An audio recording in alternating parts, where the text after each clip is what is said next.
అలా దారి పొడుగుని వెళ్తా ఉంటే ఇంకా కొర ప్రాణాలతో ఉన్న గాడి దగ్గరికి వెళ్ళి అంటున్నారు, నువ్వు చచ్చిపోతావని మేము చెప్పాం కదా అంటే ఆ గాడిద అంటుంది, ఒకవేళ నేను చనిపోయినా దేవుడు నన్ను వాడుకుంటాడు అంటుంది. ఎంత అద్భుతమైన మాట అండి. నేను చనిపోయినా నా దేవుడు నన్ను వాడుకుంటాడు అంటుంది.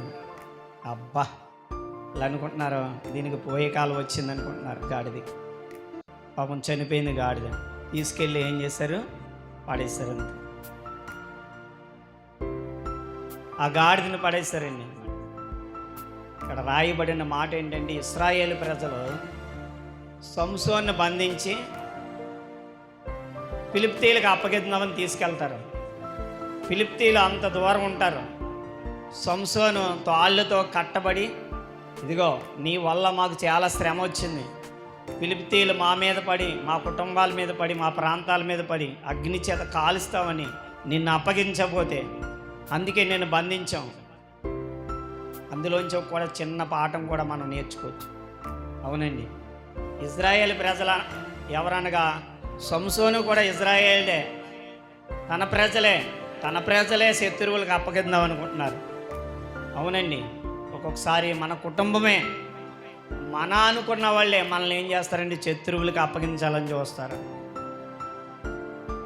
మన అనుకున్న వాళ్ళే. అయితే సంసోను అంటున్నాడు, సర్లే మీ ప్రాణాలకు బదులుగా నా ప్రాణమే బలైపోద్దని వెళ్తూ ఉంటే దేవుని ఆత్మ ఆ శత్రువులను చూసినప్పుడు దేవుని ఆత్మ వారి మీదకి రాగా ఇంకా ఎంతో కాలం అవ్వలేదు గాడిద చనిపోయి.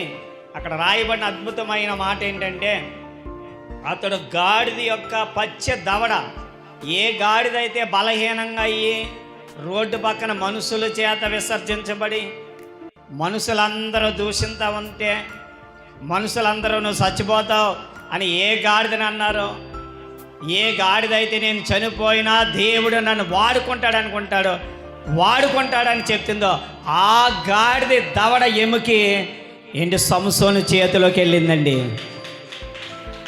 ఆ గాడిద దవడ ఎముకని చేసి శత్రువుల్ని 1000 మందిని చంపాడు. కొట్టు చప్పట్ల గట్టిగా. ఆ గాడి